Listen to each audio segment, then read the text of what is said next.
कि हम तो गुरु हैं, हम तो गुरुदेव हैं। अरे गुरुदेव होगे तुम, लेकिन अगर किसी जीव की हानि करोगे, उसके जान का दुश्मन बनोगे, तो फिर परमात्मा ऊपर बैठा है सोटा लेके, डंडा लेके, लाठी लेके, और उसकी लाठी में आवाज नहीं आती, पड़ती बहुत जोर से है। तो इसी को समझाया जा रहा है कि सब संत एक मंच पे आ जाएं। जितने भी दुनिया में संत हैं, सबको आह्वान किया जा रहा है कि सारे आ जाओ। जब तुम सत्संग में कह रहे हो कि परमात्मा एक है, परमात्मा एक है, अल्लाह एक है, वाहिगुरु एक है, तो आओ ना सारे एक मंच पे और साबित करो कि जो तुम्हें मिला है वही अल्लाह है क्या, वही वाहिगुरु है क्या, वाहिगुरु का स्वरूप है क्या। तुमने क्या देख लिया जिसको वाहिगुरु समझ लिया? तुम्हें क्या प्राप्ति होगी जिसको तुमने राम समझ लिया? कहीं सपना देख के तो नहीं उठ गए कि रात में सपना देखा कि प्रभु राम आए और सुबह हल्ला मचा दिया मुझे तो राम जी मिल गए? अरे भाई वो कोरी कल्पनाएं हैं, किसी की शक्ल देखना। लोग आज गुरु को परमात्मा मान के बैठे हैं। क्यों मान के बैठे हैं? क्योंकि ध्यान करते करते करते गुरु का रूप प्रकट हो जाता है सामने, और चमचमाता रूप प्रकट हो गया और जीव ने सोच लिया अरे ये तो मेरे गुरु जी ही हैं जिससे मैंने नाम लिया है।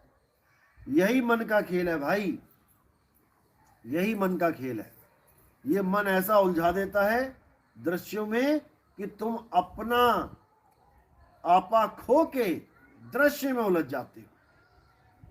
तुम्हारे सामने एकदम हजारों लाखों करोड़ों वाट का बल्ब जल जाए, तुम अपने बारे में एक बार भी नहीं सोचोगे। तुम बल्ब को देख के आकर्षित हो जाओगे, दिखती हुई चीज को देख के चौंध जाओगे और कहोगे अरे बाप रे ये क्या आ गया। ये एक बार भी नहीं सोच पाओगे कि इसको देख कौन रहा है। ये प्रकाश तो आज है, कल नहीं है, लेकिन ये जो देखने वाला है ये सदा सदा के लिए है।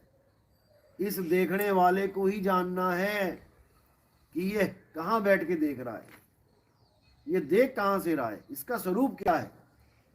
हम केवल और केवल दृश्यों में उलझे पड़े हैं। परमात्मा को हमने एक दृश्य बना लिया है कि कुछ दिखेगा, लाखों रोम करोड़ों सूर्य रोमकूप में होंगे, अरबों होंगे, खरबों होंगे, उसको परमात्मा मान लिया। जबकि हम परमात्मा की डेफिनेशन भी नहीं जान पा रहे हैं। परम आत्मा, आत्मा का परम स्वरूप, जीवात्मा, आत्मा का अज्ञान स्वरूप। तो इसी को समझना है। जब परम अवस्था में हम आ जाते हैं तो हम ही परमात्मा हो जाते हैं। हमसे भिन्न और कोई परमात्मा नहीं होता।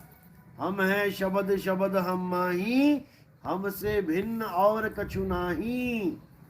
शब्द न बिन से देही, कहें कबीर हम शब्द सने। शब्द न बिन से, यानी वो आत्म स्वरूप नहीं बिनसने वाला। बिन से देही, ये देह स्वरूप रहने वाला नहीं है। सबका बिनसेगा, चाहे गुरु हो चाहे हो चेला। एक एक दिन सब अपनी शरीर की मृत्यु की तरफ बढ़ रहे हैं और ये शरीर आपको छोड़ना पड़ेगा, चाहे कोई गुरु होए चाहे होए चेला।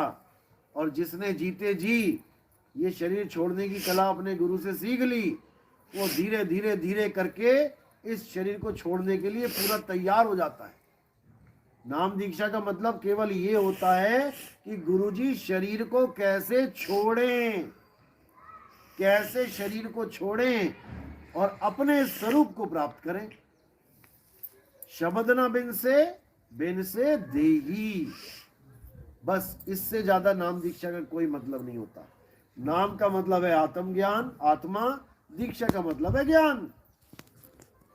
नाम, दीक्षा, आत्म ज्ञान, बस, इसके अलावा कोई नहीं। और ये दान में मिलता है, ये ज्ञान दान में मिलता है। ये इसका मोल नहीं लगाया जाता कि हमारे यहाँ नाम दीक्षा लेनी है तो 5,000 रुपया दो, हमारे यहाँ नाम दीक्षा लेनी है तो 10,000 रुपया दो। हमारे यहाँ दीक्षा तब मिलती है, पहले नारियल फोड़वाओ, 51,000 रुपए का आरती चौका करवाओ। ऐसा कोई सिस्टम नहीं है। ये तो भिखारी को, गरीब से गरीब को भी फ्री मिलती है और लाड साहब अमीर से अमीर को भी फ्री मिलती है। ये तुम्हारे भाव होते हैं कि तुम अपने गुरु को क्या समर्पित करते हो। तो ये सारा भाव का खेल होता है। इसमें अगर कोई आपको ऐसा बोलता है कि इतने पैसे लगते हैं नाम दीक्षा के, क्योंकि गुरुओं ने डम चला रखा है, गुरुओं ने लूट मचा रखी है, लेकिन ये जीव बेचारा अज्ञानता के कारण लुटा जा रहा है, पिसा जा रहा है, और कोई बचाने वाला नहीं इसको। इसको केवल विवेकी गुरु बचा सकता है, वो भी केवल विवेक दे के। कोई गुरु तुम्हारे पीछे पीछे नहीं आएगा कि तुम क्या गलती कर रहे हो सुधार करे उसका। गुरु तुम्हें ऐसा विवेकी बना देगा कि तुम्हें खुद ही तुम्हारी गलतियों के बारे में पता लगने लग जाएगा कि तुम क्या गलती कर रहे हो, और तुम उसका खुद ही सुधार करोगे। तब समझ लो कि अब तुम्हारा कोई बाल बांका नहीं कर सकता, अब तुम्हें कोई विचलित नहीं कर सकता। सबसे बड़ी दुविधा क्या होती है, नाम दीक्षा लेने के बाद भी बहुत से लोग ऐसे हैं जो जल्दी हथियार फेंक देते हैं। अरे गुरुजी 1 साल हो गया कुछ हो नहीं रहा, 2 साल हो गए कुछ हो नहीं रहा। पिछले गुरु के पास 20 साल लगा लिए हो, एक बार भी ना पूछा हो कि गुरुजी कुछ हो नहीं रहा, लेकिन यहां पर चाहते हैं कि बस आए और करंट लगाए और धचका लगे और हो गया काम। ऐसा नहीं होता। अगर समझो कि पुराने गुरु के पास 5 साल लगाए तो यहाँ 50 साल लगाने पड़ेंगे, क्योंकि नाम जपना आसान है, सूरत स्थिर करना बहुत मुश्किल है। याद रखना, नाम जपने में क्या है, बैठ गए राम राम राम राम राम राम राम राम वाहेगुरु वाहेगुरु वाहेगुरु, कुछ भी करने की जरूरत नहीं है। नाम जपो पार हो जाओगे, यही मन में लेके बैठे थे, नाम जपो पार हो जाओगे। लेकिन अब जो सिस्टम है, अब ये तुम्हारे ऊपर डिपेंड करता है कि तुम्हारी सूरत कितनी विचलित है। पता लगा पूरा दिन खेतों में, मकानों में, दुकानों में, मियाँ बीवी बच्चों में सूरत फंसा रखी है, और कह रहे गुरु जी कुछ होता नहीं, गुरु जी कुछ होता नहीं। 5 मिनट भी अपने लिए नहीं निकालते, 10 मिनट भी ध्यान पे नहीं बैठ रहे हैं, गुरु जी कुछ होता नहीं। तो भाई होगा, लेकिन धीरे धीरे होगा, एकदम नहीं होगा। या तो इस पंथ में आने से पहले समझ लो कि इसमें समय लगता है, और कई बार नहीं भी लगता है, मालिक ने दया करी तो नहीं भी लगा। लेकिन सोचो कि सब पे ही दया होनी है, होनी सब पे है, लेकिन सबकी अपनी अपनी अवस्था होती है।